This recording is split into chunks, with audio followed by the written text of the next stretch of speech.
من الشيطان الرجيم. بسم الله الرحمن الرحيم.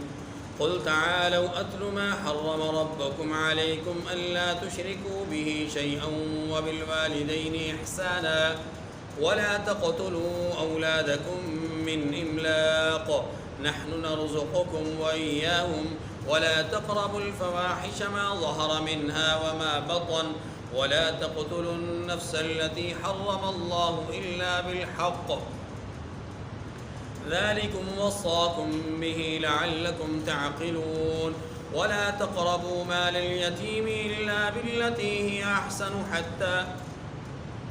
حتى يبلغ أشده وأوفوا الكيل والميزان بالقسط لا نكلف نفسا إلا وسعها وإذا قلتم فاعدلوا ولو كان ذا قربى وبعهد الله أوفوا ذلكم وصاكم به لعلكم تذكرون وأن هذا صراطي مستقيما فاتبعوه ولا تتبعوا السبل فتفرق بكم عن سبيله ذلكم وصاكم به لعلكم تتقون ثم آتينا موسى الكتاب تماما على الذي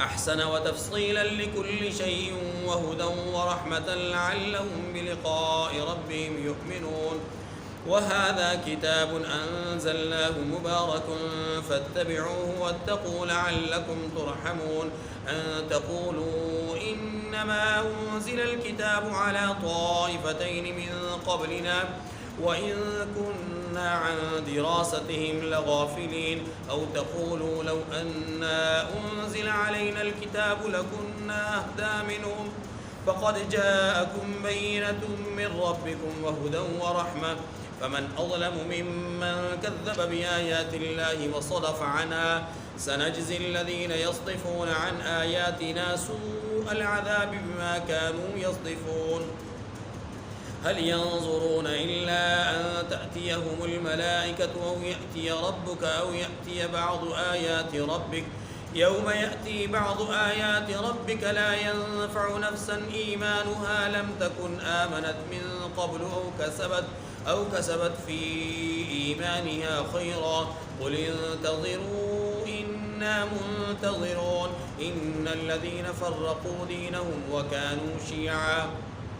وكانوا شيعا لست منهم في شيء إنما أمرهم إلى الله ثم ينبئهم بما كانوا يفعلون من جاء بالحسنة فله 10 أمثالها ومن جاء بالسيئة فلا يجزى إلا مثلها وهم لا يظلمون قل إنني هداني ربي إلى صراط مستقيم دينا قيما ملة إبراهيم حنيفا وما كان من المشركين قل إن صلاتي ونسكي ومحياي ومماتي لله رب العالمين لا شريك له وبذلك أمرت وأنا أول المسلمين قل أغير الله أبغي ربا وهو رب كل شيء ولا تكسب كل نفس إلا عليها ولا تزر وازرة وزر أخرى ثم إلى ربكم مرجعكم فينبئكم بما كنتم فيه تختلفون وهو الذي جعلكم خلائف الأرض ورفع بعضكم فوق بعض درجات ليبلوكم فيما آتاكم إن ربك سريع العقاب وإنه لغفور رحيم صدق اللہ العظیم. سورۃ الانعام کی آخری 15 آیت نمبر 151 سے آیت نمبر 165 تک آپ کے سامنے تلاوت ہوئی. یہ جو ہم نے پڑھی ہیں ان میں اللہ تعالیٰ نے 10 یا 11 ہم اس کو 11 کہہ لیتے ہیں 11 حکم بیان فرمائے ہیں. ان 11 حکموں میں سے 6 حکم وہ ہیں جن سے یعنی 6 چیزیں وہ ہیں جن سے منع کیا ہے, 5 باتیں وہ ہیں جن کے کرنے کا حکم کیا ہے. سب سے پہلی بات جس سے منع کیا ہے وہ ہے اللہ کے ساتھ کسی غیر کو شریک کرانا. یہاں لفظ استعمال ہوا ہے شیئن, اس کا معنی ہے کسی بھی چیز کو اللہ کے ساتھ شریک نہیں ٹھہرانا. دیکھیے اللہ کے ساتھ شرک کی بہت ساری صورتیں ہیں, اللہ کے ساتھ شرک کی. ایک شرک وہ ہے جسے ہم سمجھتے ہیں کہ اللہ کے ساتھ کسی اور کو معبود سمجھا جائے، بت کی صورت میں، انسان کی صورت میں، یا کسی درخت کی صورت میں، یا کسی چیز کی بھی صورت میں. ایک تو یہ صورت ہوتی ہے. لیکن ایک صورت اور بھی ہے، اور وہ کیا ہے کہ اللہ کی ذات کے ساتھ جس طرح کسی اور کو معبود سمجھنا شرک ہے، ایسے ہی شرک کی ایک قسم یہ ہے کہ انسان کا دل یا انسان کا من اللہ کے ساتھ شریک ہو جائے. وہ کیسے؟ کہ ایک آدمی نماز پڑھ رہا ہے اور نماز پڑھتے ہوئے یہ سوچ رہا ہے کہ میں اچھے طریقے سے نماز پڑھوں گا تاکہ لوگ مجھے کہیں مجھ سے بڑے اچھے نمازی ہیں. آپ لوگوں کی بات نہیں کر رہا، اپنی بات کر رہا. یہ جو ایک تصور پیدا ہو گیا، اس تصور نے مجھے اپنے من کو اپنے رب کے ساتھ شرکت کرنے پر مجبور کر دیا. گویا کہ میں نے شرک خفی کر دیا. ایک پوشیدہ شرک ہے جو میں نے کیا ہے. اور یہ ہم میں سے بیشتر لوگ اس طرح کی غلطی کر جاتے ہیں. ضروری نہیں ہے نماز میں، بعض اوقات کسی کو کوئی ہدیہ دینے میں، زکوٰۃ کی ادائیگی میں، صدقات کی ادائیگی میں، یا اور کسی غریب کے ساتھ امداد اور نصرت میں اس طرح کے معاملات ہمارے ذہن میں آ جاتے ہیں. لوگ کہیں بڑا اچھا آدمی ہے، وہ نہ کہیں جس کو دے رہے ہیں وہ کہیں بڑا اچھا. یہ جو ایک چیز ہے یہ شرک خفی ہے. یہ بھی انتہائی ممنوع ہے، اور اسی طرح ممنوع ہے جس طرح شرک بالذات ممنوع ہے. اچھا، شرک کی ایک صورت یہ بھی ہے کہ اللہ کے علم میں کسی کو شریک ٹھہرایا جائے. مثلا یوں کہا جائے اللہ کو بھی معلوم ہے اور اللہ کے سوا فلاں فرشتے کو بھی معلوم ہے، فلاں نبی کو بھی معلوم ہے، فلاں صحابی کو بھی معلوم ہے، اہل بیت میں سے فلاں کو یا کسی تابعی کو، کسی صحابی کو، کسی ولی کو معلوم ہے. اور اتنا ہی علم ہے، ایسا ہی علم رکھتے ہیں. وہ بھی اسی طرح ہر چیز کو جانتے ہیں جیسے اللہ جانتے ہیں. لفظ جیسے نہ کہیں لیکن یہ کہیں کہ ہر چیز کو وہ جانتے ہیں. یہ بھی ایک قسم کا شرک ہوتا ہے. یہ بھی ایک قسم کا کیا ہوتا ہے؟ اس لیے اس سے بھی اجتناب کرنا ہے.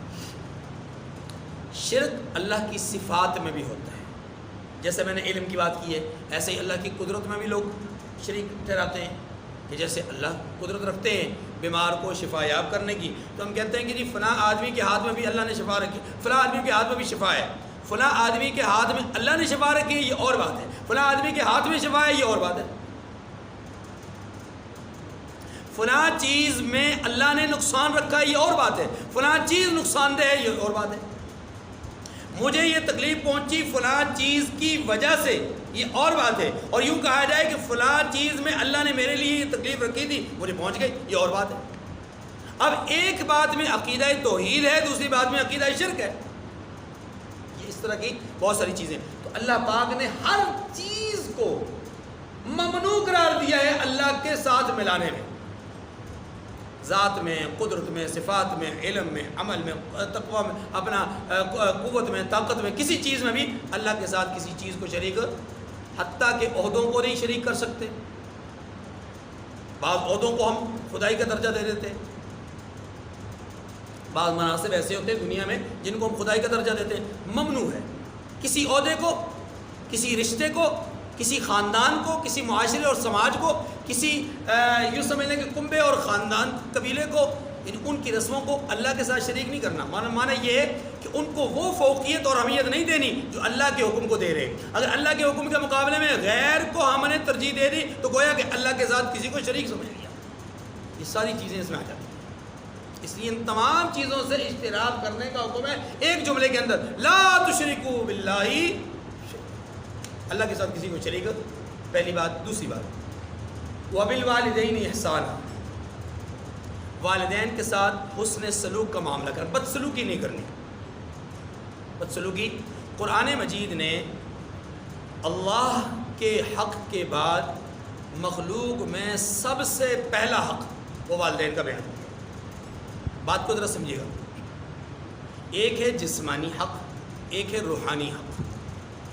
ہم انسانوں پر یعنی مسلمانوں پر اللہ رب العزت کے بعد سب سے بڑا روحانی حق وہ حضرت محمد صلی اللہ علیہ وسلم کا ہے. یہ بات سمجھیے. روحانی کا حق کس کا ہے؟ رسول اللہ صلی اللہ علیہ وسلم. النبی اولا بالمؤمنین من انفسہم. لیکن ایک ہے جسمانی حق. جسمانی حق کے اعتبار سے اللہ نے خود بیان فرمایا ہے کہ تمہارے جسموں پر میرے بعد سب سے بڑا حق تمہارے والدین کا ہے. کیوں؟ اللہ رب العزت نے پوری کائنات کی تربیت فرمائی ہے، یعنی آہستہ آہستہ پروان چڑھایا ہے. اور والدین وہ ہیں کہ جنہوں نے مجھے ذاتی طور پر، میرے لیے میرے والدین وہ ایک درجہ رکھتے ہیں پروان چڑھانے کا، پرورش کرنے کا.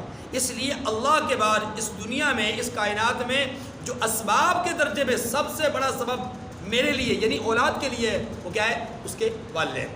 اس لیے قرآن پاک نے کہا ہے والدین کے ساتھ حسن سلوک کا معاملہ کرنا. اچھا، پہلی بات، اللہ کے ساتھ شریک نہیں ٹھہرانا کسی کو. اس کا معنی یہ ہوا کہ اگر اللہ کے ساتھ کسی کو غیر کو شریک ٹھہرا دیا تو یہ کیا ہے؟ حرام ہے.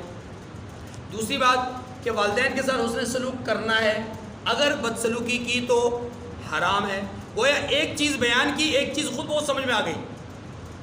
والدین کی عزت اور احترام کے حوالے سے احادیث بہت زیادہ ہے، لیکن قرآن پاک نے ایک جملہ کہا ہے، اس جملے کو سمجھو. وَلَا تَقُلْ لَهُمَا اُف، انہیں اف نہیں کہنا. معنی کیا ہے؟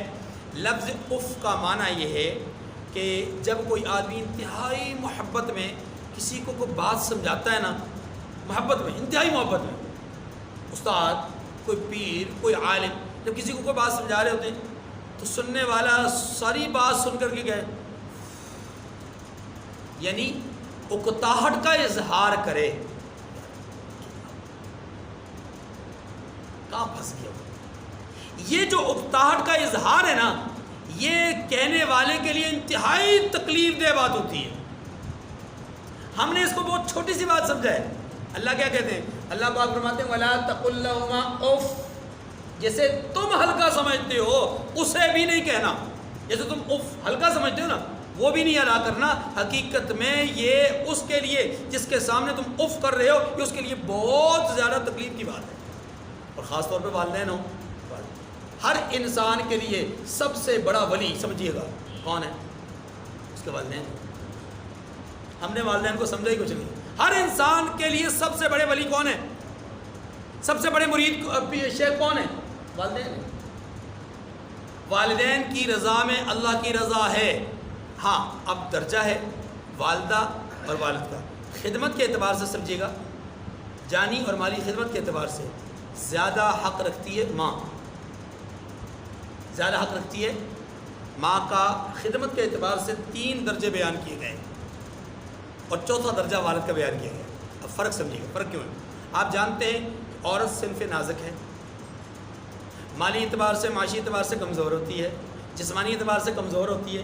اس لیے شریعت نے کہا ہے کہ اولاد ماں کے لیے جسمانی اور مالی اعتبار سے خدمت کا زیادہ اس پر حق ہے کہ وہ ماں کی خدمت کرے، اور 1 دفعہ 2 دفعہ 3 دفعہ، یعنی 3 خدمتیں ماں کی کرے اور 1 خدمت باپ کی کرے. کیوں؟ اس لیے کہ والد مرد ہے، اسٹرانگ ہے، مضبوط ہے. مالی اعتبار سے اس کا ایک درجہ ہوتا ہے. ماں کا مالی اعتبار سے، یعنی عورت کا مالی اعتبار سے بہت کم خال عورتیں ہوتی ہیں جو صاحب حیثیت ہوتی ہیں، ورنہ مرد ہی صاحب حیثیت ہوتے ہیں. عورت تو دوسروں پر منحصر ہوتی ہے. ٹھیک ہے، بات سمجھ گئی؟ اس لیے شریعت مطالعہ نے کہا ہے ماں کا حق، ماں کا حق، ماں کا حق، پھر باپ کا. یہ اس کا مطلب کیا ہوا کہ حق کی خدمت میں ماں 3 درجے زیادہ ہے. لیکن یاد رکھیے دوسری طرف ہم دوسرے پہلو پر غور نہیں کرتے. دوسرے پہلو پر غور کیجیے. حدیث سے یہ پتہ چلتا ہے کہ ادب میں باپ کا حق ماں سے کہیں زیادہ ہے. ادب میں باپ کا حق ماں سے کہیں زیادہ ہے. باپ کے لیے اس کے دل میں انتہائی ادب ہونا چاہیے. خدمت ماں کی زیادہ ہو اور ادب باپ کا زیادہ ہو. یہ مطلب نہیں ہے کہ ماں کی بے ادبی ہو جائے اور باپ کی خدمت نہ ہو، نہیں، درجات کے اعتبار سے بتائے. اگلی بات، ماں کے قدموں تلے اللہ نے جنت رکھی ہے تو والد کو جنت کی کنجی قرار دیا ہے. گویا جنت میں جائیں گے تو دروازہ کھول کے جائیں گے. دروازہ کیا ہے؟ باپ. اور حدیث میں آتا ہے کہ والد کی ناراضگی میں رب کی ناراضگی ہے، والد کی رضا میں رب کی رضا ہے. اور ایک عملی بات کہہ لیں، اس کو مشاہداتی بات کہہ لیں، تجرباتی بات کہہ لیں، یہ وہ کیا ہے کہ ماں عمومی طور پر تنگ آ کر کے بغیر نیت اور ارادے کے، بغیر عزم اور اس کے ارادے کے، منہ سے بددعاؤں کے الفاظ کہتی رہتی ہے. تم مر جائے، تیرا ککھ نہ رہے، یہ نہ ہو وہ نہ ہو، لیکن وہ اندر سے نہیں کہتی، وہ منہ سے کہتی، اوپر اوپر سے بولتی رہتی ہے۔ اس کے مقابلے میں باپ بالکل مختلف مزاج رکھتا ہے، باپ منہ سے نہیں بولتا، باپ منہ سے نہیں بولتا، ایک وقت تک صدمہ برداشت کرتا ہے، تکلیف برداشت کرتا ہے، دکھ برداشت کرتا ہے، اولاد کے صدموں کو، تکلیفوں کو کڑتا ہے اس پر، لیکن پھر ایک وقت آتا ہے کہ اس کے دل کے اندر سے آہ نکلتی ہے، اور وہ جو آہ ہوتی ہے نا وہ اولاد کی تباہی ہوتی ہے۔ اس لیے ماں باپ کے متعلق رحمت کائنات نے کیا فرمایا؟ جبرائیل امین نے فرمایا، دعا کی، بد دعا کی کہ ہلاک ہو جائے وہ لوگ یا وہ شخص ہلاک ہو جائے جس کے والدین حیات ہوں اور اس کو جنت میں نہ لے جا سکیں۔ بدقسمتی ہے نا۔ اس لیے وبالوالدین احسانا، ماں باپ کے ساتھ حسن سلوک کا حکم دیا گیا ہے، اس کا مطلب ہے بد سلوکی حرام۔ دو باتیں ہو گئی۔ تیسری بات وَلَا تَقْتُلُوا أَوْلَادَكُم مِّنْ إِمْلَاقٍ، اور ناداری کی وجہ سے اپنی اولاد کو قتل نہیں کرنا۔ دیکھیے جی یہاں سمجھیے گا، قتل اولاد کی دنیا میں زمانہ جاہلیت میں بھی اور آج بھی کئی صورتیں ہیں۔ عزت کے لیے جیسے بچیوں کو زندہ درگور کیا جاتا تھا، آج بھی بچیوں کو۔ نمبر دو، اس لیے بھی قتل کیا جاتا ہے کہ ہم مفلس ہیں، نادار ہیں، تو ہم سروائیو نہیں کر سکتے مزید اولاد کے ساتھ، ٹھیک ہے، اس لیے اولاد کو قتل کر دیا جاتا ہے۔ ایک تیسری صورت جو ہم نے پچھلی آیات میں پڑھی ہے وہ کیا کہ بتوں کی یا غیر اللہ کی نظر میں اور ان کی خوشی میں اور رضا میں اولاد کو قربان کر دینا، یہ بھی قتل اولاد کی صورت ہے۔ لیکن ایک صورت اور بھی ہے، اور وہ صورت کیا ہے؟ اس کو کہتے ہیں منصوبہ بندی۔ یہ زمانہ جاہلیت میں بھی تھی، لیکن زمانہ جاہلیت میں انداز اور تھا، آج کا انداز اور ہے۔ زمانہ جاہلیت میں انداز کیا تھا؟ زمانہ جاہلیت میں لوگ پیدا ہونے والے بچے کی گردن مروڑ دیتے تھے۔ پیدا کرنے میں ان کے پاس گولیاں نہیں تھیں، ان کے پاس یہ آج کل کی منصوبہ بندی کے جو جتنے بھی اسباب ہیں وہ نہیں تھے، تو اس وقت اولاد پیدا ہو جاتی تھی، لیکن پیدا ہونے کے بعد وہ اس کو گردن مروڑ دیتے تھے دو وجہ سے۔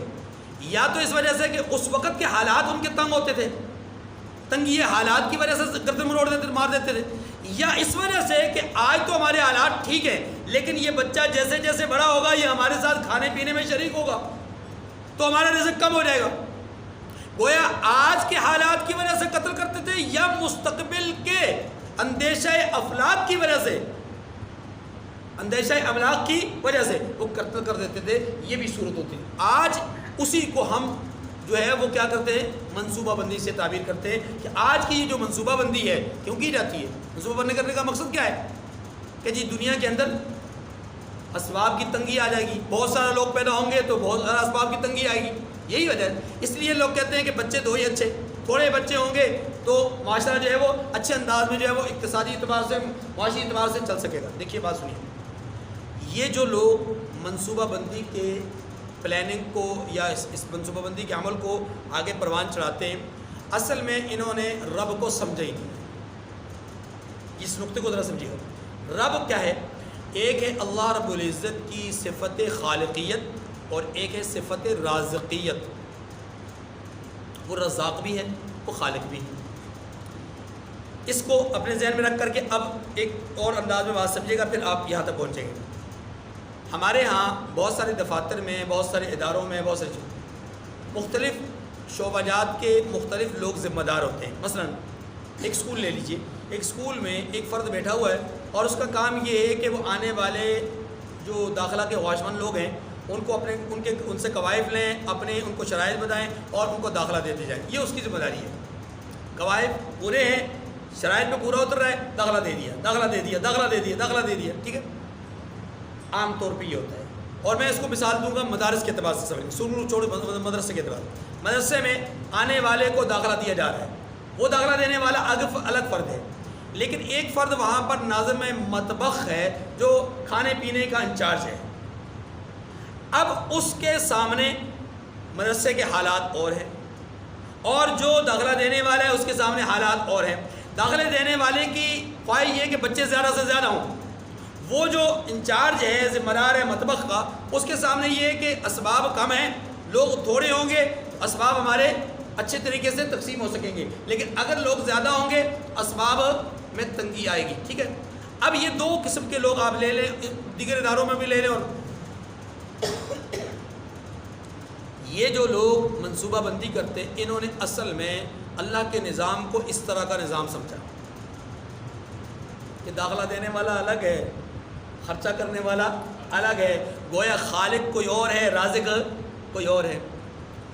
یہ جو تصور ہے، اس تصور نے انہیں اس منصوبہ بندی کی طرف مجبور کیا، ورنہ جس کے ذہن میں یہ بات موجود ہے کہ جو پیدا کر رہا ہے وہی رزق دیتا ہے، جو پیدا کر رہا ہے وہی رزق دیتا ہے، اور رزق کا ذمہ اس نے خود اپنے اوپر لیا، وما من دابۃ فی الارض الا علی اللہ رزقها ما اريد منکم من رزق وما اريد ان یطعمون، میں تم سے رزق کی طلب ہی نہیں کرتا، ڈیمانڈ ہی نہیں کرتا، ان اللہ هو الرزاق ذو القوۃ المتین، وہی رزاق ہے۔ یعنی جب اللہ کی صفات ذہن میں آ جائے گی کہ خالق بھی وہی ہے، رازق بھی وہی ہے، تو پھر انسان اس پریشانی میں نہیں ہوگا کہ افراد زیادہ ہوں گے تو اسباب کم ہو جائیں گے۔ نہیں بھائی، ایک وقت تھا جب اسباب یہ تھے، مثال کے طور پر ایندھن کے طور پہ آپ لے لیجئے، بطور ایندھن لوگ لکڑی جلایا کرتے تھے، ایک وقت وہ تھا۔ اب اس کے بعد ایک ایسا دور بھی آیا کہ لوگوں نے پہاڑوں کو کھود کر کے اندر سے کوئلہ نکالنا شروع کر دیا، یہ ایندھن کی ایک دوسری صورت نظر آئی۔ پھر ایندھن کی ایک تیسری صورت نظر آئی کہ گیس درآمد ہو گئی۔ پھر ایندھن کی ایک اور صورت نظر آئی کہ پیٹرول جو ہے وہ زمین سے نظر آ گیا، حالانکہ یہی پیٹرول، یہی آپ کہہ لیں کہ کوئلہ اور یہی گیس اور یہی ساری چیزیں، یہ ذخائر پہلے سے زمین کے اندر موجود تھے، اس خالق نے پہلے سے رکھے ہوئے تھے، لیکن وہ جیسے جیسے اپنی مخلوق کو بڑھا رہا ہے ویسے ویسے اس کے لیے اسباب بھی بڑھا رہا ہے۔ وہ اسباب پیدا کرنا اسی کا کام ہے، ہمارا کام نہیں ہے۔ ہم نے اصل میں اللہ کے نظام کو دنیاوی نظام پر قیاس کیا، نتیجہ یہ ہوا کہ ہم یہ سوچنے پر مجبور ہو گئے کہ لوگ تھوڑے ہوں گے تو معاشرتی طور پہ معاشی طور پہ معاملات اچھے ہوں گے۔ نہیں، اللہ کا نظام اللہ بہتر جانتے ہیں، اس نے جس روح کو دنیا میں بھیجنا ہے اس کے رزق کے ساتھ بھیجنا ہے۔ اس لیے یہ تصور کرنا کہ آج ہم مفلس ہیں تو اولاد کو قتل کر دیں، یہ بھی غلط، اور آنے والے وقتوں میں مفلسی کا اندیشہ ہو اس وجہ سے اولاد کو قتل کر دیں، یہ بھی غلط ہے۔ اس جگہ پہ یہ بیان کیا گیا کہ آج کی مفلسی کی وجہ سے قتل کرنا بھی حرام، اور سورہ بنی اسرائیل میں آنے والے وقت کے اعتبار سے، اندیشے کے اعتبار سے یہ کہا گیا کہ اولاد کو قتل کرنا یہ بھی حرام ہے۔ دیکھیے نمبر 3 فرمایا وَلَا تَقْتُلُوا أَوْلَادَكُم مِّنْ إِمْلَاقٍ، اپنی اولاد کو رزق کی تنگی کی وجہ سے یا ناداری کی وجہ سے قتل نہ کرنا، نحن نرزقکم وإیاہم، یا یہ کہا ہے کہ ہم تمہیں بھی رزق دیں گے اور ان کو بھی دیں گے، اس کا مطلب ہے کہ تم مفلس نہیں رہ سکتے۔ اور وہاں پر کیا کہا ہے؟ وہاں پر کہا ہے نحن نرزقہم وإیاکم، ان کو بھی دیں گے تمہیں بھی دیں گے، تم مفلس نہیں ہوگے نہ وہ مفلس ہوں گے۔ وَلَا تَقْرَبُوا الْفَوَاحِشَ مَا ظَهَرَ مِنْهَا وَمَا بَطَنَ، چوتھی بات یہ فرمائی کہ بے حیائی کے کام ظاہری ہوں یا پوشیدہ ان کے پاس بھی نہیں بھٹکنا۔ دیکھیے توجہ، بے حیائی کے کام ظاہری اور باطنی کیا ہے؟ ظاہری کام کی انتہا یہ ہے کہ انسان زنا کر بیٹھے، یہ بے حیائی کا ظاہری انتہا ہے۔ اور بے حیائی کی ظاہری انتہا سے پہلے کے جو معاملات ہیں وہ کیا ہے کہ ایسی غلط مناظر دیکھنا، ایسی غلط چیزیں دیکھنا، غلط باتیں کرنا، غلط باتوں کو پڑھنا، لکھنا، بولنا، سننا، یہ ساری چیزیں کیا ہیں؟ بے حیائی کی ظاہر ہے۔ اچھا، ایک بے حیائی کا باطن ہے۔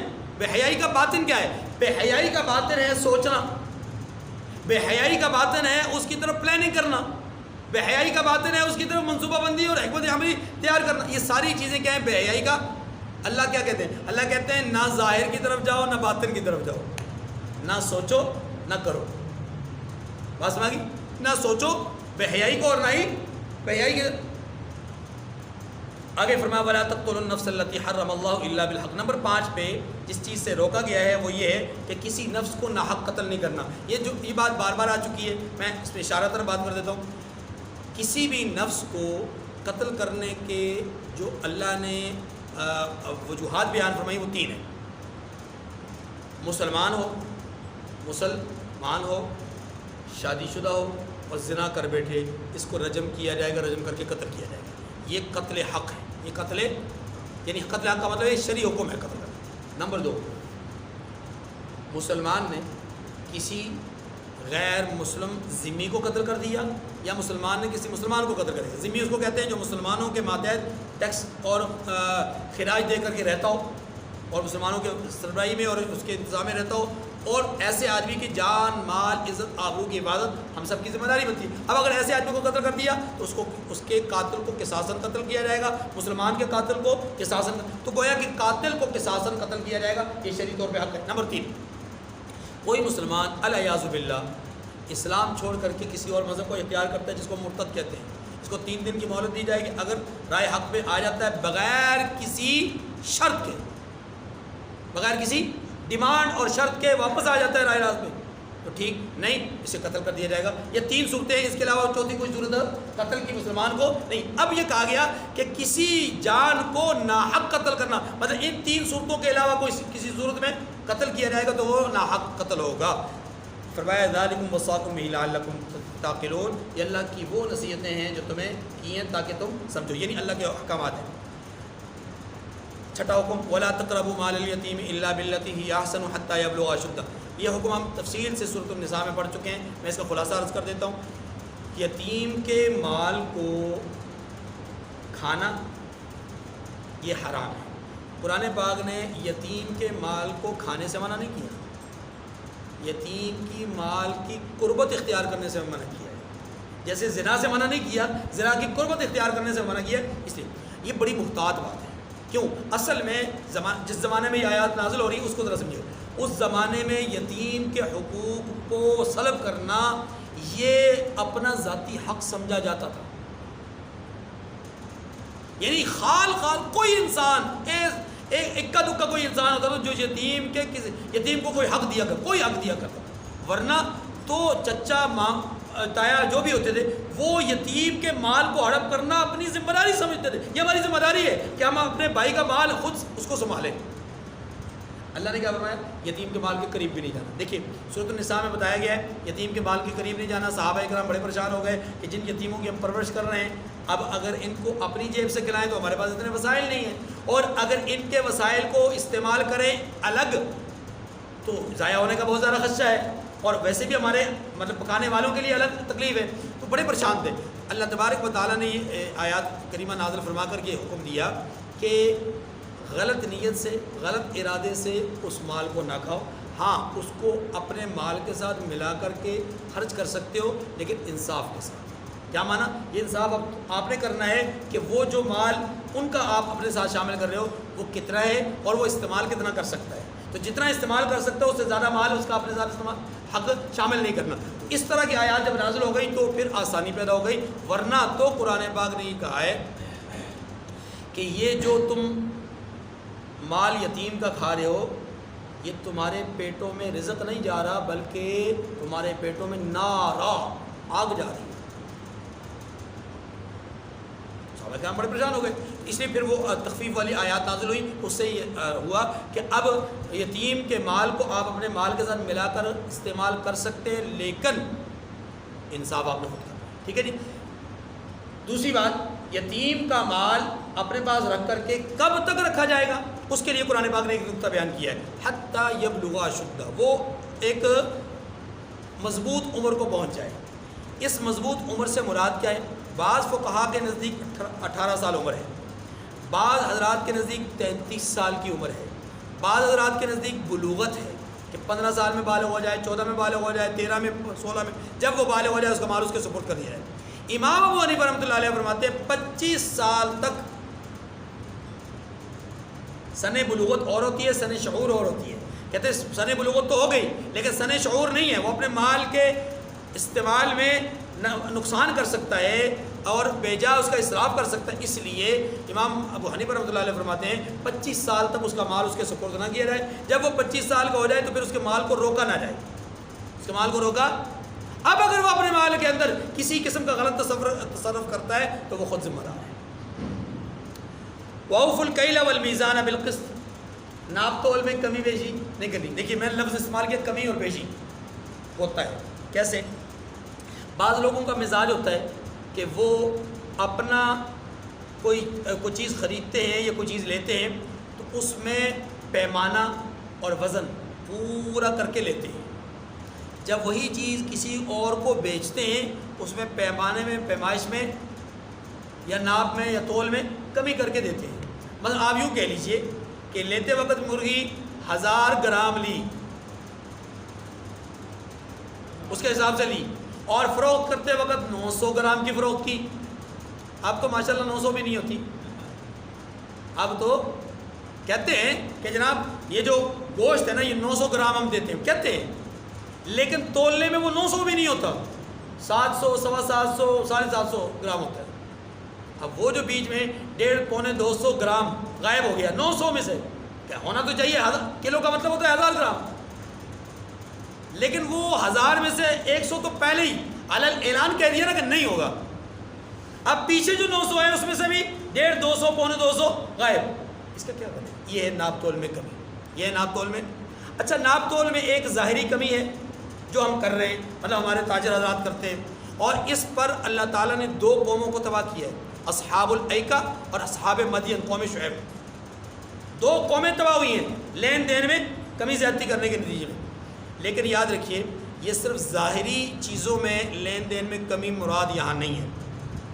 بہت ساری چیزیں ہیں کہ جن میں ہم تطفیف کا معاملہ کرتے ہیں. تطفیف کہتے ہیں کہ کسی چیز کو پورا ادا نہ کرنا.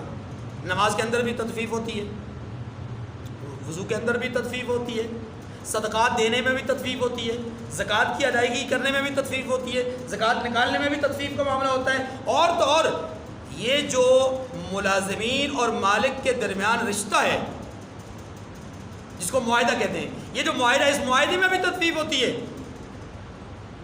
مالک نے ملازم کے ساتھ جو معاہدہ کیا اس کا پسینہ خشک ہونے سے پہلے شریعت نے کہا ہے کہ اس کا حق اس کو دیا جائے. کئی دفعہ ایسا ہوتا ہے کہ مالک وہ حق نہیں دے پاتا، 2 3 4 مہینے تنخواہیں روکی ہوتی ہیں، اپنے گھر کے تمام معاملات چل رہے ہوتے ہیں لیکن ان کا ایندھن بند. ملازمین کی طرف سے بھی یہ تطفیف ہوتی ہے کہ جو معاہدہ کیا کہ 8 گھنٹے مسلسل اس ادارے کے اندر میں خدمت کروں گا، لیکن اس میں کبھی پیشی کرتا رہتا ہے، کبھی لیٹ آ گیا.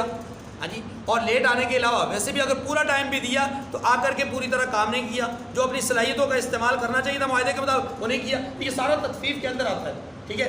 اور ایک سب سے بڑا المیہ اسی مالک اور ملازم کے معاہدے میں ہمارا دیکھنا یہ ہے، مشاہدہ یہ ہے کہ اکثر و بیشتر، میں اکثر کی بات کر رہا ہوں، اکا دکا بیچ میں سے مستثنا بھی ہوں گے، اکثر مالکان وہ تمام تر قواعد و ضوابط جو بناتے ہیں، چونکہ قواعد و ضوابط بنانے کا ان کو اختیار ہے، وہ تمام تر قواعد و ضوابط جو بناتے ہیں اس میں ان کے 99% مقاصد اپنے ہوتے ہیں، 1% ملازمین کا مقصد ہوتا ہے. یعنی فوائد جو ہیں، فوائد کے اعتبار سے ملازم کا فائدہ 1% اور مالک کا فائدہ 99%. یہ بھی تطفیف ہے. آپ برابری کی سطح پہ معاہدہ کیجئے، جتنا نقصان فائدہ آپ کو اتنا نقصان اور فائدہ ملازم کو. ہاں میں یہ نہیں کہہ رہا کہ آپ کروڑوں روپے کمائیں تو ملازم بھی کروڑوں روپے کمانا مقصد نہیں ہے. یہاں معاہدے کی بات ہو رہی ہے. معاہدہ کس کو کہتے ہیں؟ دیکھیے معاہدہ یہ ہے کہ اگر آپ ملازم سے ہی کہتے ہیں کہ جناب آپ جب فیکٹری چھوڑیں گے تو آپ کو 1 مہینہ پہلے اطلاع دینا ضروری ہے، آپ کہتے ہیں نا. اب ملازم تو اس پر عمل کر رہا ہے، تو کیا آپ ملازم کی کسی غلطی کی وجہ سے جب اس کو نکالنا چاہتے ہیں کیا آپ بھی 1 مہینہ پہلے اطلاع دیتے؟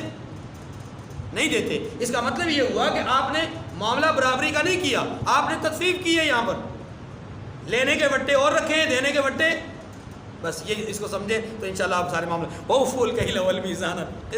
فرمایا ناپ تول میں کمی بیشی نہیں کرنی، برابری کرنی ہے. لا نکلف نفسا الا وسعها. یہ جو احکامات دے کر کے جملہ کہا گیا ہے، اس جملے کا مطلب سمجھیے کیا فرمایا گیا کہ لوگوں ہم تمہیں جو احکامات دے رہے ہیں یہ احکامات تمہارے لیے تکلیف دہ نہیں ہیں، بس ان کو سمجھنے کی ضرورت ہے، تمہاری وسعت سے باہر نہیں. وَإِذَا قُلْتُمْ فَعْدِلُوا وَلَوْ كَانَ ذَا قُرْبَى. یہ بڑے بڑے جو کمپنیز کے مالک ہیں، مالکان ہیں، کیا یہ ملازمین کے نام پر چیزیں جو فروخت کرتے ہیں ان کے اندر بہت سارا فنڈ بیرون ممالک سے لوگوں سے نہیں لیتے؟ ہم ملازمین کو اس میں سے فلاں سہولیات دیتے ہیں، کیا وہ دیتے ہیں؟ نہیں دیتے. یہ تطفیف نہیں، ان کا حق چھین رہے. وَإِذَا قُلْتُمْ فَعَدِلُوا، اگر وہ کر لیں، ان کو ان کا حق دے دے، اللہ ان کے مال میں برکت دے گا. لیکن ہم نے اصل میں سمجھا یہ کہ حجم زیادہ ہونا چاہیے، مقدار زیادہ ہونی چاہیے. ٹھیک ہے جی. اور اس مقدار کے زیادہ ہونے کے نتیجے میں ہمارے گھروں میں سکون نہیں ہے. ہمارے گھروں میں سکون ہے، بڑے بڑے مالکان، بڑے بڑے سرمایہ دار بے سکونی کی زندگی گزار، اور ان کے ماتحت کام کرنے والے ملازمین کام کر کے تھکے آ رہے جاتے ہیں گھر، اور سکون سے چارپائی پہ، چھت پہ چارپائی ڈال کے سو جاتے ہیں. وہ اے سی کے کمرے میں بھی رات کو پریشان رہتے ہیں. وَإِذَا قُلْتُمْ فَعْدِلُوا وَلَوْ كَانَ ذَا قُرْبَىٰ، اور جب کبھی تم کوئی بات کرو تو اس میں انصاف کرو. کیا مطلب؟ معنی یہ کہ اگر تمہیں کسی معاملے میں فیصل مقرر کر دیا، یعنی فیصلہ کرنے والا مقرر کر دیا جائے تو پھر فیصلہ بھی انصاف پہ کرنا، چاہے رشتہ داری کو ہو. اور اسی طریقے سے اگر تمہیں گواہی دینے کے لیے بلایا جائے تو اپنے والد کے خلاف یا بیٹے کے خلاف یا بھائی کے خلاف اگر کسی کے خلاف گواہی دینے کی تمہیں موقع ملے تو تب بھی تم انصاف پر مبنی گواہی دینا. فیصلہ بھی انصاف کا ہو اور گواہی بھی. اور یاد رکھیے رسول اللہ صلی اللہ علیہ وسلم نے شہادت الزور یعنی جھوٹی گواہی دینے والے پر لعنت بھیجی. اور لعنت کا مطلب ہوتا ہے اللہ کی رحمت سے دور ہونا. وَبِعَهْدِ اللَّهِ أَوْفُوا، نویں بات یہ کہی ہے کہ اللہ کے عہد کو پورا کرو. اللہ کے عہد کو پورا کرنے کا ایک معنی تو یہ ہے کہ جو اللہ نے حکم دیے ہیں ان کو پورا کرو. ایک اور بھی معنی، اور وہ معنی کیا ہے کہ جو عہد الست ہے، عہد میثاق جس کو کہتے ہیں، اس کو پورا کرو. اور اسی طریقے سے دنیا کے اندر جو اللہ کے احکامات پورا کرنے کا حکم ہے اس کا ایک اور جز بھی ہے، اور وہ یہ ہے کہ ایک حکم تو وہ ہے جو اللہ نے دیا ہے، اور ایک حکم وہ بن جاتا ہے جو ہم خود اپنے اوپر لازم کر دیتے ہیں، تو وہ بھی اللہ کا حکم بن جاتا ہے. مثلا میں کہتا ہوں کہ فلاں کام میرا ہو گیا تو میں 6 رکعت نفل پڑھوں گا. اب یہ رکعت نفل مجھ پر لازم نہیں تھے، لیکن میں نے اپنے کام پر ان کو منحصر کر دیا. نتیجہ کیا ہوا کہ میرا کام ہو گیا تو اب مجھ پر یہ 6 رکعت لازم ہو گئے. کس وجہ سے؟ کہ میں نے اللہ کے حکم کو اب پورا کرنا ہے. وہ حکم کیا ہے؟ یوفون بالنذر، کہ ایسے مومن وہ لوگ ہیں کہ جو اللہ کے ساتھ کیے ہوئے منتوں کو اور اللہ کے ساتھ کیے ہوئے معاہدوں کو پورا کرتے. تو میں نے معاہدہ کیا اللہ کے ساتھ تو مجھے پورا کرنے کا حکم دے دیا گیا. ذالکم وصاکم بہ لعلکم تذکرون، ان باتوں کا اللہ تمہیں حکم کرتا ہے تاکہ تم نصیحت پکڑو. ثم آتینا موسى الكتاب تماما على الذي احسن وتفصيلا لكل شيء وهدى ورحمة لعلهم بلقاء ربهم يؤمنون. اس آیت کریمہ میں اللہ تبارک و تعالی نے موسیٰ علیہ السلام کو دی جانے والی کتاب تورات کا ذکر کیا ہے، اور اس کے بعد کی آیت کریمہ میں بھی اللہ تبارک و تعالی نے آسمانی کتاب کا ہی ذکر کیا ہے، لیکن وہ کتاب تورات نہیں بلکہ وہ کتاب قرآن مجید ہے.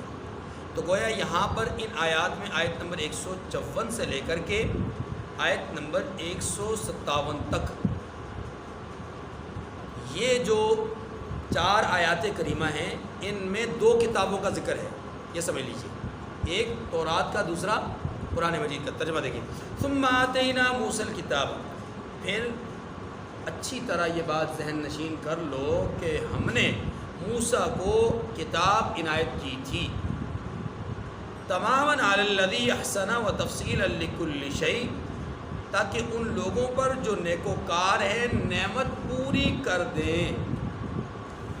موسیٰ علیہ السلام کو تورات دی تاکہ نیکوکاروں پر اپنی نعمت پوری کر دیں. و تفصیلا لکل شیء، اور اس میں ہر چیز کا بیان ہے. نمبر 3 وہدن، اور وہ ہدایت ہے یعنی تورات. نمبر 4 ورحمہ، اور رحمت ہے.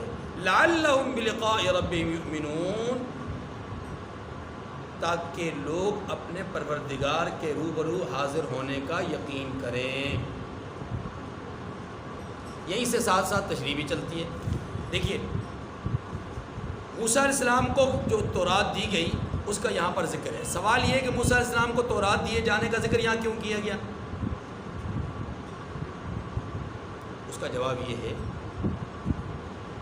کہ اللہ رب العزت نے پیچھے چند آیات پہلے اہل کتاب کا ذکر کیا ہے اور ان کو کہا ہے کہ وعلی الذین ہادوا حرمنا، وہ لوگ کہ جو یہودی ہوئے ان پر ہم نے چند چیزوں کو حرام کیا.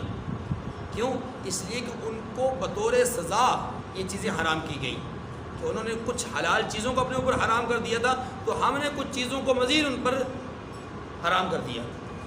اسی کے تناظر میں یہ سمجھایا جا رہا ہے کہ لوگوں اپنی طرف سے کسی چیز کو حلال یا حرام نہ بناؤ، بلکہ یہ اللہ کے فیصلے ہیں، اللہ کے فیصلوں کو مانو، اسی میں تمہاری کامیابی ہے۔ لہذا اس کے تناظر میں گزشتہ آیات میں 10 یا 11 احکامات بیان ہوئے، اور اب یہاں سے آگے بیان کیا جا رہا ہے کہ تورات بھی ہدایت کا ذریعہ تھی، رحمت کا ذریعہ تھی، اور تورات بھی ایسی کتاب تھی کہ جس میں بہت ساری تفصیل بیان کر دی گئی تھی، ہر چیز کی تفصیل بیان کی گئی۔ یہاں بیان یہ ہے، اور تورات ہی وہ کتاب ہے کہ جس کو اللہ نے نیکوکاروں کے ہدایت کے لیے ان پر اپنی نعمت کو تمام کیا، کس کے ذریعے سے؟ تورات کے ذریعے سے۔ 4 باتیں فرمائی، ایک نیکوکاروں پر اپنی نعمت پوری کرے، دوسرا یہ کہ وہ ہر چیز اس تورات میں موجود، اور تیسرا یہ کہ ہدایت، اور چوتھی چیز رحمت۔ یہ سمجھیے کہ اللہ کی بھیجی ہوئی ہر کتاب ہدایت کا ذریعہ ہے، اللہ کی بھیجی ہوئی ہر کتاب پر عمل کرنا رحمت کے اصول کا ذریعہ ہے۔ 2 باتیں تو یہ ہو گئی کلیئر۔ اب رہ گئی پہلی 2 باتیں۔ پہلی بات کیا ہے کہ وہ نیکوکاروں کے لیے نعمت کے تمام ہونے کا ذریعہ ہے۔ تو سوال یہ ہے کہ نعمت کا اتمام تو اللہ نے اپنے حبیب صلی اللہ علیہ وسلم کے لیے فرمایا تھا، الیوم اکملت لکم، آج میں نے تمہارے لیے اپنی نعمتوں کو تمام کر دیا اور تمہارے لیے دین اسلام کو پسند کر لیا، چن لیا۔ تو موسیٰ علیہ السلام کے لیے تورات کو نازل کر کے یہ کیوں کہا کہ نیکوکاروں کے لیے یہ نعمت تمام ہو؟ تو یاد رکھیے اس وقت کے لحاظ سے ان لوگوں نے مطالبہ کیا تھا کہ ہمیں کوئی دستور چاہیے، ہمیں کوئی قانون چاہیے، ضابطہ چاہیے۔ اللہ تعالیٰ نے اس ضابطے کو جب بھیجا تو اسی ضابطے کے نزول کو فرمایا کہ یہ ضابطہ نازل کر کے اللہ نے تم پر اپنی نعمت کو پورا کر دیا۔ نعمت کون سی پوری کر؟ دیکھیے، ایک نعمت یہ پوری کی، ایک نعمت یہ نازل فرمائی کہ اللہ نے ظالم اور جابر درندہ صفت بادشاہ سے انہیں نجات نصیب فرما دی۔ یہ تو ہو گئی جسمانی ضرورت پوری۔ اب روحانی نعمت کی یا روحانی ضرورت کو پورا کرنے کے لیے اللہ نے دستور بھی دے دیا، تو گویا کہ ان کی جسم اور روح دونوں کی ضرورتوں کو پورا کر دیا۔ اس لحاظ سے فرمایا گیا کہ یہ تورات کا نزول اتمام نعمت کا ذریعہ ہے۔ بات سمجھ آ گئی جی؟ اگلی بات، وَتَفْصِيلًا لِكُلِّ شَيْءٍ، تورات میں ہر چیز کی تفصیل موجود ہے۔ سوال یہ ہے کہ ہر چیز کی کیسے تفصیل ہو سکتی ہے؟ اس میں تو جہازوں کا ذکر نہیں ہے، اس میں تو پنکھوں کا ذکر نہیں ہے، اے سی کا ذکر نہیں ہے، یہ کیا بات ہوئی؟ ہر چیز کا ذکر کیسے؟ جواب اس کا یہ کہ یہ محاورہ ہوتا ہے، اور یہ بات ذہن میں رکھیے گا، یہ ضرورت پر بولا جاتا ہے۔ کیا مطلب؟ کہ اللہ تعالیٰ نے ان کی تمام تر جسمانی اور روحانی ضرورتوں کو تورات کے ذریعے سے پورا کیا۔ جو اس وقت ان کی ضرورتیں تھیں اللہ نے ان کو پورا کر دیا۔ پنکھا، اے سی وغیرہ، جہاز، یہ ساری چیزیں ان کی ضرورت نہیں تھی، تو اس کا ذکر نہیں ہے یہاں پر۔ یہ ایسے ہی ہے جیسے اللہ تعالیٰ نے ہدہد کی زبانی ملکہ بلقیس کا ذکر کیا کہ ہدہد کیا کہتا ہے کہ اے سلیمان، اللہ نے ان کو ہر چیز عطا کی ہے۔ بھائی ملکہ بلقیس کو ہر چیز کیسے عطا ہوئی؟ تخت سلیمانی تو اڑتا تھا، ملکہ بلقیس کا تخت نہیں اڑتا تھا، اور بے شمار چیزیں۔ تو اس کا جواب یہ کہ اس کی حکومت کے لیے جن جن چیزوں کی ضرورت تھی وہ ساری چیزیں اس کو دے رکھی تھی۔ یہی مطلب ہوتا ہے ہر جگہ پہ، ٹھیک ہے جی؟ لعلہم بلقاء ربہم یؤمنون، تاکہ یہ لوگ اپنے پروردگار کے روبرو حاضر ہونے کا یقین کریں۔ دیکھیے، انسان کے اعمال میں سب سے زیادہ مضبوطی اور بہتری تب آتی ہے جب اس کا یقین بالآخرہ، آخرت پر یقین کیا ہوتا ہے؟ مضبوط ہوتا ہے۔ اسی لیے قرآن مجید نے مومنین کی صفات جب سورہ بقرہ کے آغاز میں بیان فرمائی، اس کے آخر میں کیا فرمایا؟ وَبِالْآخِرَةِ هُمْ يُوقِنُونَ، آخرت پر یقین رکھتے ہیں۔ بات ختم ہو گئی۔ اب اگلی بات، اس کے لیے 3 آیتیں ہیں، اور وہ ہے قرآن مجید کے نزول کے حوالے سے، اور وہ بھی ایسی ہی صفات ہیں۔ وَهَذَا كِتَابٌ أَنزَلْنَاهُ مُبَارَكٌ فَاتَّبِعُوهُ وَاتَّقُوا لَعَلَّكُمْ تُرْحَمُونَ۔ اے کفر کرنے والو، یہ کتاب بھی ہم ہی نے اتاری ہے، جیسے تورات ہم نے اتاری تھی ایسے یہ بھی ہم نے اتاری ہے، برکت والی ہے، اس کی پیروی کرو۔ یہ کتاب ہم نے اتاری ہے، برکت والی ہے، اس کی پیروی کرو۔ لعلکم ترحمون، اور ڈرو اس اللہ تبارک و تعالیٰ سے تاکہ تم پر مہربانی کی جائے۔ واتقوا لعلکم ترحمون۔ اب یہ کتاب کیوں اتاری، اس کا مقصد نزول بیان کیا گیا اور کیا گیا۔ مشرکین مکہ کو مخاطب کر کے، یہود مدینہ کو مخاطب کر کے کہا جا رہا ہے، خاص طور پہ مشرکین کو، دیکھو قرآن مجید کے نزول کے اور بہت سارے مقاصد، لیکن دو مقصد یہاں پر بیان کیے گئے، اور وہ مقصد ان مشرکین مکہ سے تعلق رکھتے رہے۔ کیسے؟ مشرکین مکہ کو یہ کہا گیا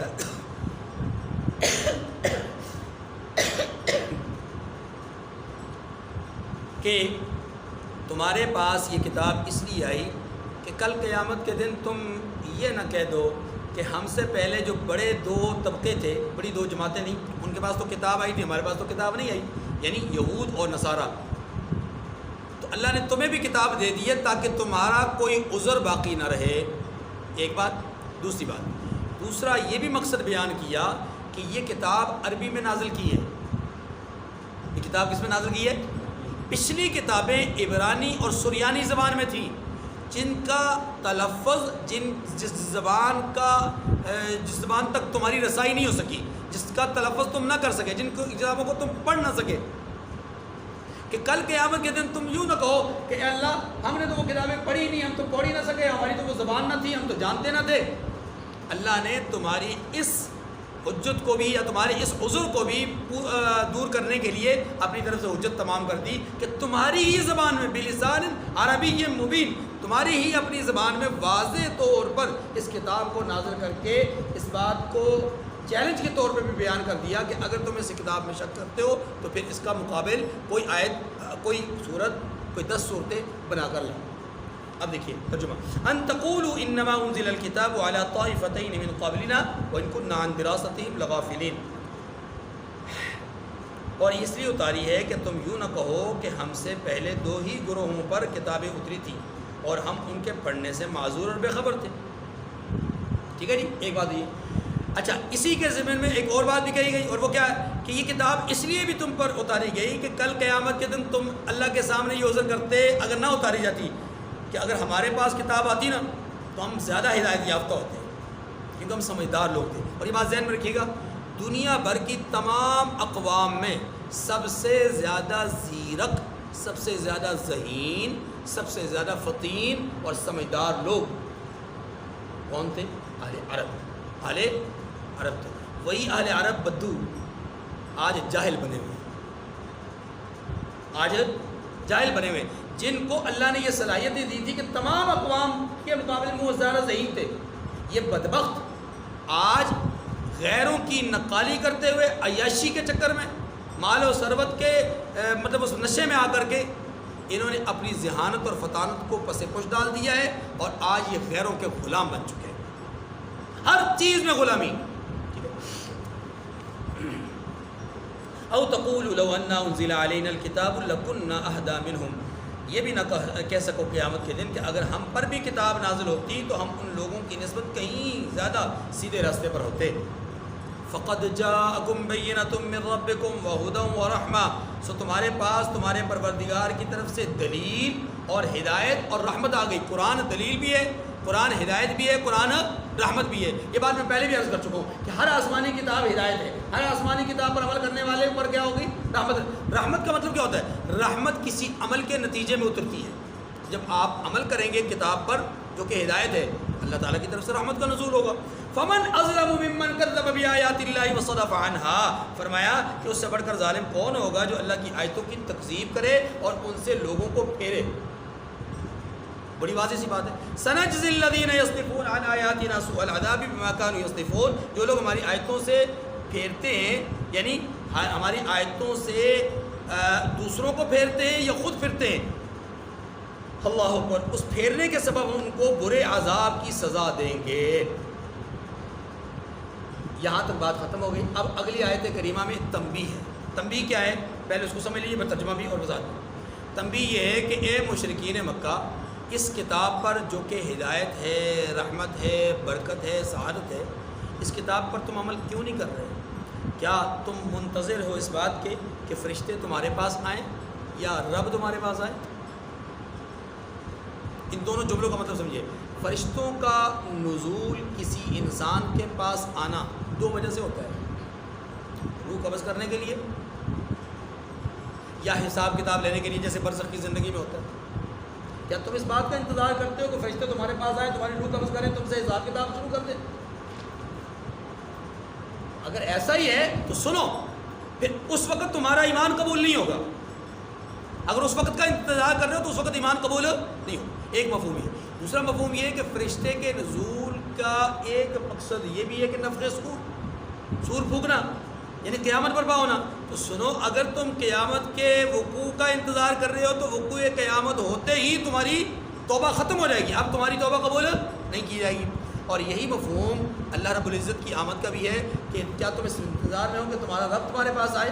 اس کا معنی یہ نہیں ہے کہ نعوذ باللہ اللہ کا کوئی جسم ہے تو اللہ چل کر آئے، نہیں، اس کا مطلب یہ ہے کہ اللہ رب العزت تمہارا حساب کتاب شروع کر دیں، مفہوم یہ ہے، ٹھیک ہے؟ تو تم اس انتظار میں ہو، اگر اس انتظار میں ہو تو وہاں تو عمل نہیں کیا جائے گا، وہاں تو جواب دیا جائے گا، اور تب تمہارے پاس تمہارے نامہ اعمال میں ہوگا کچھ نہیں، اس لیے تمہارا وہاں پر کوئی عذر قبول نہیں کیا جائے گا۔ اب آیت کریمہ پڑھیں گے، اب لطف آئے گا انشاءاللہ۔ هل ينظرون الا ان تأتيهم الملائكة او يأتي ربك او يأتي بعض آیات ربك، یہ ایک بات رہیں گے کہ کیا تم اللہ کی طرف سے کسی آیت اور دلیل کا بھی انتظار کر رہے ہو، کسی معجزے کا انتظار کر رہے ہو؟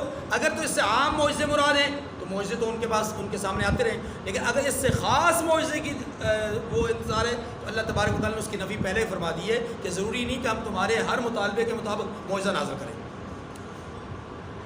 فرمایا کہ یہ اس کے سوا اور کس بات کے منتظر ہیں کہ ان کے پاس فرشتے آئیں یا خود تمہارا پروردگار آئے یا تمہارے پروردگار کی کچھ نشانیاں آئیں۔ ایک معنی تو معجزہ ہے، دوسرا معنی اس کا ایک اور بھی ہے، توجہ، ایک معجزے کا انتظار، اگر تو اس سے عام معجزے بھی ہو سکتے ہیں، خاص معجزے بھی۔ عام معجزے تو وہ دیکھتے رہتے تھے، خاص معجزوں کا اللہ نے پہلے نفی کر دی کہ ہماری مرضی، ہم جو مرضی بھیجیں۔ لیکن اس کا ایک اور معنی بھی ہے اور وہ ہے نشانیاں، معجزہ نہیں بلکہ نشانیاں۔ اور یاد رکھیے ان نشانیوں سے مراد تمام مفسرین کے نزدیک پھر قیامت کے وقوع کے وقت کی جو نشانیاں ہیں، قریب قریب جو بڑی بڑی نشانیاں ہیں، مثلا دجال کا نکلنا، عیسیٰ علیہ السلام کا نازل ہونا، دابۃ الارض کا نکلنا، عدن کے علاقے سے ایک آگ کا بھڑکنا اور وہ آگ انسانوں کو شام کی طرف دھکا کر کے لے جائے گی، انسان آگے آگے دوڑیں گے، پیچھے پیچھے آگ ہوگی اور پھر کچھ دیر کے لیے رکے گی، انسان رکیں گے، پھر وہ دوڑائے گی، پھر رکے گی، پھر دوڑائے گی۔ ایک اسی طریقے سے دنیا کے 3 مختلف حصوں میں انسانوں کا زمین کے اندر دسنا، اسی طریقے سے انسانوں کے لیے اللہ تبارک و تعالیٰ کی طرف سے ایک بہت بڑی نشانی یہ بھی ہوگی کہ دنیا کے مختلف 3 حصوں میں یا 3 حصوں میں جو ہے وہ دھواں اٹھے گا، یہ بھی ایک نشانی ہے۔ اسی طریقے سے یاجوج ماجوج کا نکلنا، یہ بھی بہت بڑی نشانی ہے۔ تو کیا ان نشانیوں کا انتظار کر رہے ہو؟ اور پھر سب سے بڑھ کر طلوع شمس من المغرب، سورج کا مغرب سے طلوع ہونا، فرمایا ان نشانیوں کا انتظار کر رہے ہو؟ سنو، جب یہ نشانیاں آ جائیں گی نا تو آگے فرمایا یوم یأتی بعض آیات ربک لا ينفع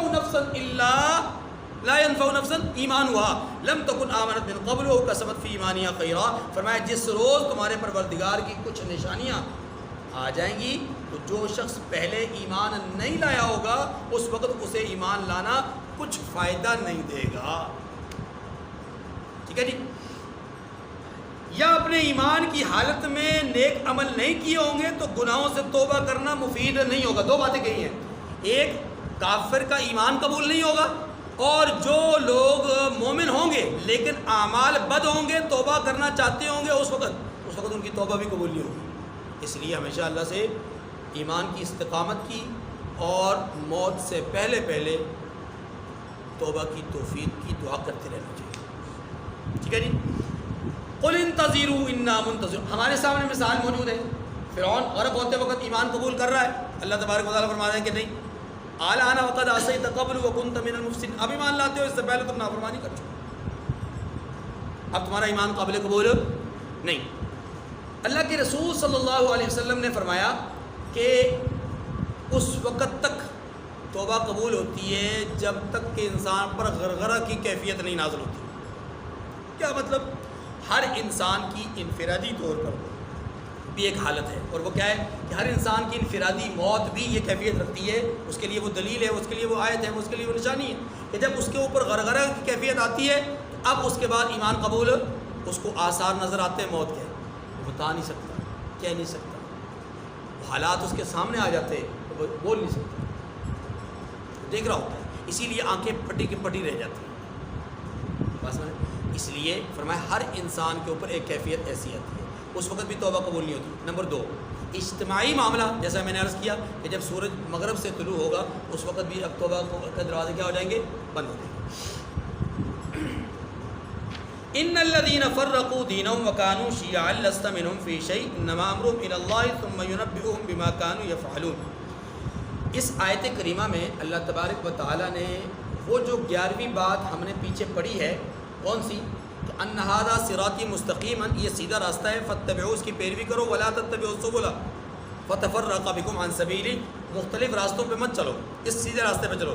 اسی کی گویا کہ ایک وضاحت ہے کہ جو لوگ اس راستے کو چھوڑ کر کے دائیں بائیں چلے گئے وہ فرقوں میں بٹ گئے، کس میں بٹ گئے؟ یاد رکھیے یہ جو تفرقہ بازی ہے، اختلاف جس کو کہتے ہیں، اختلاف 2 طرح کے لوگوں کا ہوتا ہے یا 2 طرح کا ہوتا ہے، ایک اصول میں اختلاف، ایک فروع میں اختلاف۔ اصول کہتے ہیں عقائد کو، فروع کہتے ہیں مسائل کو، جیسے رفع یدین کرنا ہے نہیں کرنا، ہاتھ ادھر باندھنا ہے ادھر باندھنا ہے، آمین کہنی ہے نہیں کہنی، وغیرہ وغیرہ دار۔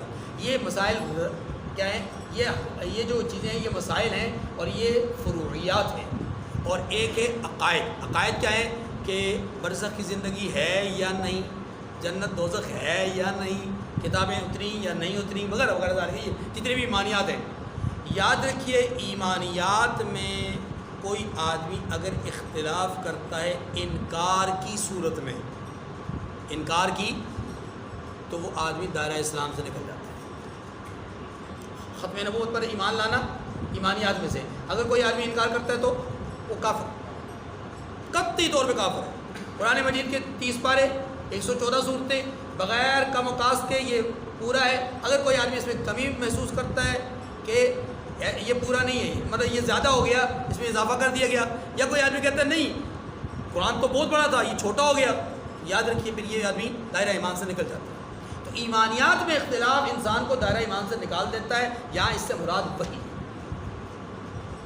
نمبر 2 کچھ لوگ وہ ہوتے ہیں جو فروعیات میں اختلاف کرتے ہیں، جیسا ہمارے ہاں بہت سارے مسلکوں کا آپس میں اختلاف ہوتا ہے۔ یاد رکھیے فروعیات کا اختلاف انسان کو دائرہ ایمان سے نہیں نکالتا، ہاں اس میں افضل اور غیر افضل کا مسئلہ ہوتا ہے، اجر اور ثواب کی بات ہوتی ہے، بعض کا خیال یہ ہوتا ہے کہ اس میں اجر زیادہ ہے، بعض کا خیال یہ ہوتا ہے اس میں اجر زیادہ ہے۔ لیکن اگر کوئی آدمی اس سلسلے میں بھی اگر کفر اور ایمان کا فتوی دینا شروع کر دے تو وہ اس کا اپنا ذاتی مسئلہ ہوگا۔ باقی فروعیات میں اختلاف امت کے اندر ہدایت کا ذریعہ ہے، امت کے اندر رحمت ہے کہ حضور علیہ السلام کے مختلف فرامین کو مختلف لوگوں نے مختلف شکلوں میں جو ہے وہ اس کو عملی طور پہ قبول کر لیا ہے، کسی نے اس عمل کو، کسی نے اس عمل کو، کسی نے اس عمل کو، ٹھیک ہے، تو سبھی احادیث پر عمل ہو رہا ہے، اس لحاظ سے یہ رحمت ہے، اس لحاظ سے کیا ہے۔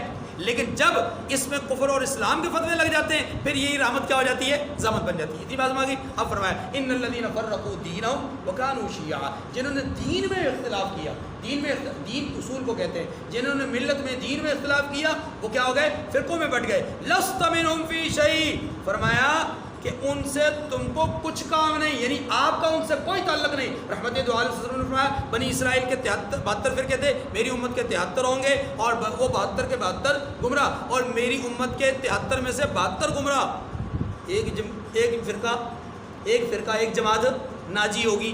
صحابہ نے پوچھا من ہم یا رسول اللہ، وہ کون لوگ ہوں گے؟ اللہ کے رسول صلی اللہ علیہ وسلم نے ان کا نام نہیں بتایا کہ وہ کون لوگ ہوں گے، ان کی صفات بیان فرمائی۔ صفت کیا بیان فرمائی؟ ما انا علیہ واصحابی، جس راستے پہ میں اور میرے ساتھ میری صحابہ کی جماعت چلی ہوگی، جو لوگ اس پر عمل کرنے والے ہوں گے وہ کیا ہوں گے؟ نجات یافتہ ہوں گے۔ وہ کیا ہوں گے؟ لیکن نجات یافتہ لوگوں کے لیے بھی ایک اصول سمجھ لیجیے گا، نجات یافتہ ہونے کا مطلب یہ نہیں ہے کہ وہ جو مرضی گناہ کریں، پھر اگر وہ گناہ بھی کریں گے تو وہ جہنم میں نہیں جائیں گے، نہیں، یہ قاعدہ کلیہ نہیں ہے۔ اللہ کی مرضی، یہ بھیجنا چاہیں بھیج دیں گے، نہیں بھیجنا چاہیں تو نہ بھیج دیں گے، لیکن ایمانیات کے اعتبار سے وہ کامل ہوں گے۔ اللہ تبارک و تعالیٰ کی ذات سے یقین ہے کہ وہ کسی نہ کسی دن ضرور جنت میں جائیں گے۔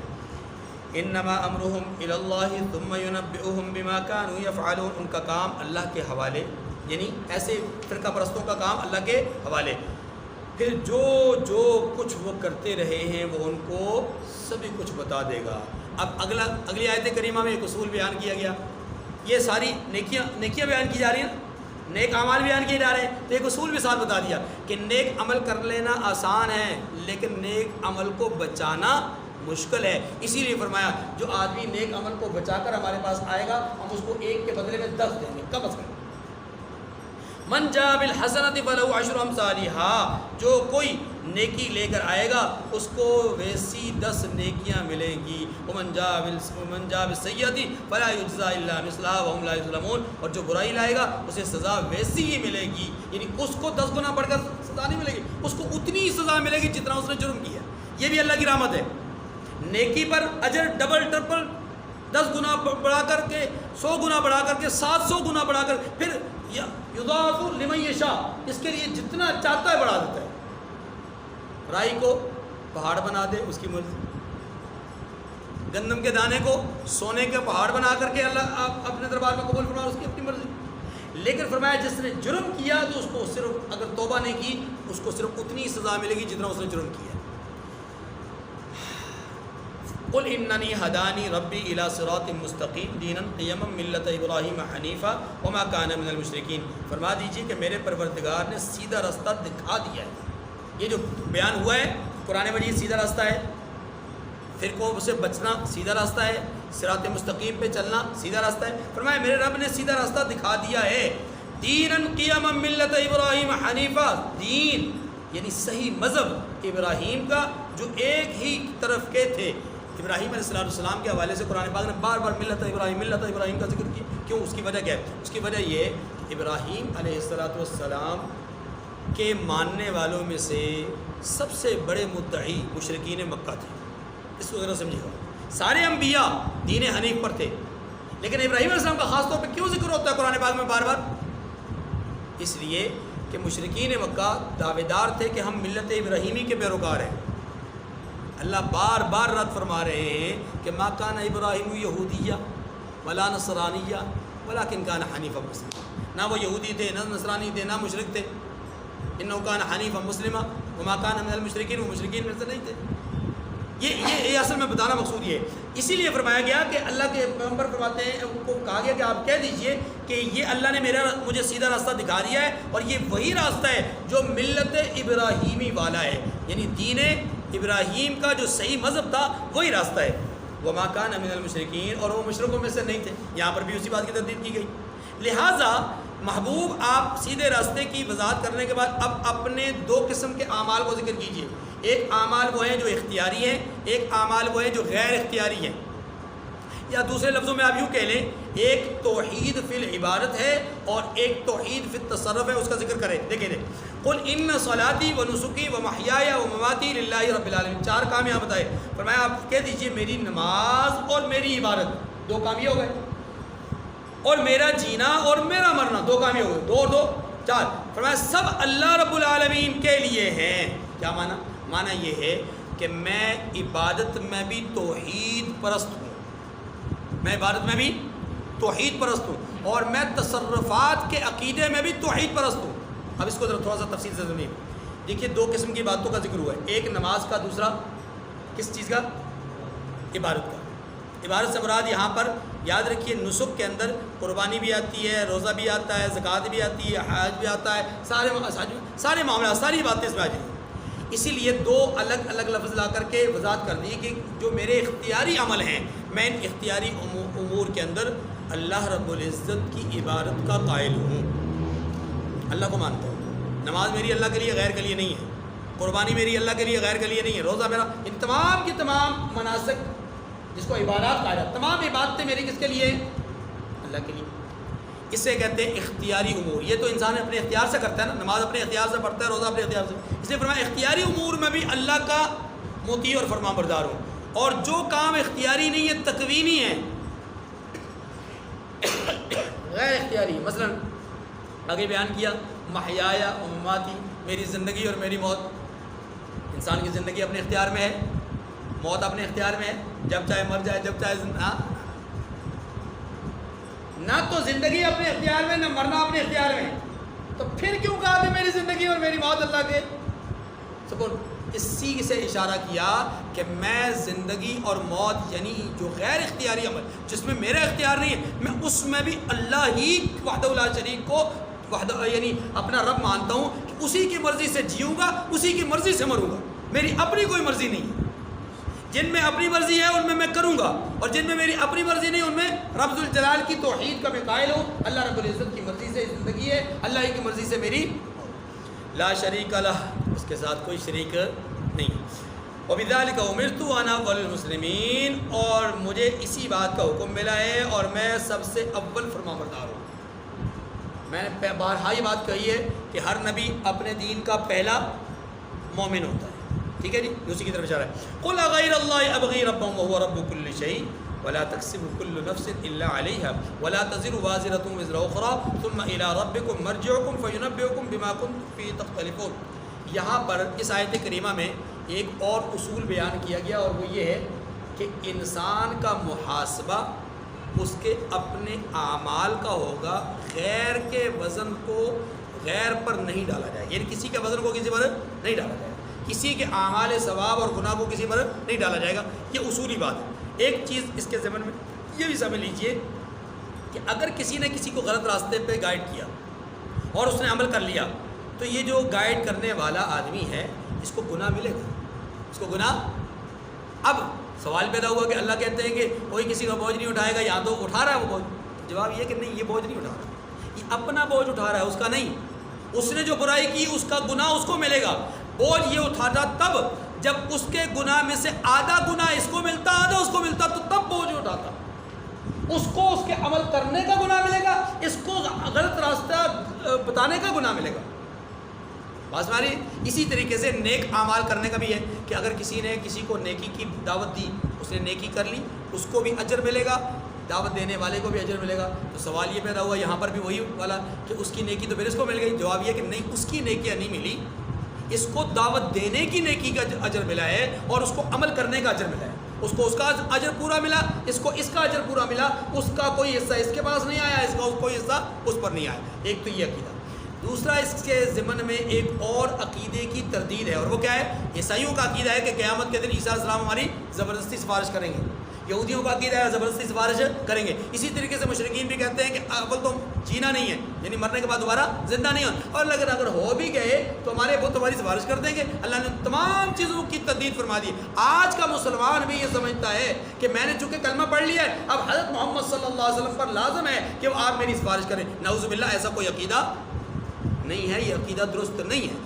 انہی تمام چیزوں کی تردید یہاں پر کی گئی۔ فرمایا آپ فرما دیجئے کہ میں اللہ کے سوا اور پروردگار تلاش کروں؟ کیا مجھے یہ اس بات کی دعوت دیتے ہو؟ اور وہی تو ہر چیز کا مالک ہے، اور جو کوئی برا کام کرتا ہے تو اس کا نقصان اسی کو ہوتا ہے، اور کوئی شخص کسی کے گناہ کا بوجھ نہیں اٹھائے گا۔ پھر تم سب کو اپنے پروردگار کی طرف لوٹ کر جانا ہے، تو جن جن باتوں میں تم اختلاف کیا کرتے تھے وہ تم کو بتائے گا۔ آخری آیت کریمہ میں دعوت ہے اس بات کی کہ اے انسانوں، ہم نے تمہیں پچھلوں کا خلیفہ بنایا ہے۔ کیا مطلب ہوا؟ مطلب یہ کہ ہم سے پہلے جو امت تھی، جس کو امت عیسیٰ کہتے ہیں، اس کا دین منسوخ ہو گیا، اب ہمیں اس زمین میں خلیفہ بنایا گیا۔ ہم سے پہلے عیسائیوں کو یہودیوں کا خلیفہ بنایا گیا تھا، یہودیوں کو پچھلی امتوں کو اس سے پچھلی امتوں کا۔ ایک تو یہ مفہوم ہے۔ دوسرا مفہوم یہ بھی ہے کہ ہم اولاد ہیں اپنے ماں باپ اجداد کی، ہمارے اجداد کے بعد ہم خلیفہ ہیں، ہمارے بعد ہماری اولادیں خلیفہ ہوں گی، ان کے بعد ان کی اولادیں خلیفہ ہوں گی۔ دو معنی یہ۔ تیسرا معنی ایک اور بھی ہے، اور وہ یہ ہے کہ آج کسی خطے پر کافر حکمران ہیں تو کل اسی خطے پر ہم تمہیں خلیفہ بنا دیں گے، نائب بنا دیں گے۔ اور چوتھا معنی ہے اس کا، آدم علیہ السلام کی خلافت کی طرف اشارہ ہے کہ اے انسانوں، ہم نے تمہیں اللہ زمین پر اپنا نائب اور خلیفہ بنایا، یعنی تمہارے جد امجد حضرت آدم علیہ السلام کو اپنا خلیفہ بنایا۔ لہٰذا تمہیں چاہیے، اب دعوت فکر کیا ہے؟ تمہیں چاہیے کہ اس خلافت کی ذمہ داری کو نبھاتے ہوئے تم راہ راست پہ چلتے رہو، ورنہ اللہ کی پکڑ بہت سخت ہے اور وہ بہت جلد حساب لینے والا ہے۔ وَهُوَ الَّذِي جَعَلَكُمْ خَلَائِفَ الْأَرْضِ وَرَفَعَ بَعْضَكُمْ فَوْقَ بَعْضٍ دَرَجَاتٍ لِيَبْلُوَكُمْ فِي مَا آتَاكُمْ اور وہی تو ہے جس نے زمین میں تم کو اپنا نائب بنایا اور ایک دوسرے پر درجے بلند کیے. یعنی پچھلی امتوں میں اگر دیکھ لیں تو عیسیٰ علیہ السلام اپنا بنی اسرائیل کو فضیلت تھی اور تمام امتوں پر اس امت کو فضیلت ہے, یہ بھی معنی ہے. اور اقوام کے اعتبار سے بھی مختلف قوموں کو مختلف قوموں پر فضیلت ہوتی ہے, یا نسلوں کے اعتبار سے مختلف نسلوں کو, یہ ساری چیزیں ہیں. لیکن سب سے بڑی بات یہ ہے یا ایھا الناس اتقوا ربکم الذی خلقکم من نفس واحدۃ وخلق منھا زوجہا. اللہ نے تمہیں ایک جان سے پیدا کیا ہے, لہٰذا سنو انا جعلناکم شعوبا وقبائل. دوسری جگہ پہ فرمایا کہ ہم نے تمہیں مختلف قبائل میں اور مختلف اپنا خاندانوں میں تقسیم کیا ہے. کیوں؟ اس لیے کہ یہ تعارف ہے. اصل بات اللہ کے ہاں ان اکرمکم عند اللہ اتقاکم, وہ دیکھا جائے گا تقویٰ. ان ربک سریع العقاب, بے شک تمہارا پروردگار جلد عذاب دینے والا ہے. وانہ لغفور الرحیم, اور بے شک وہ بخشنے والا مہربان ہے. واخر دعوانا ان الحمد للہ رب العالمین.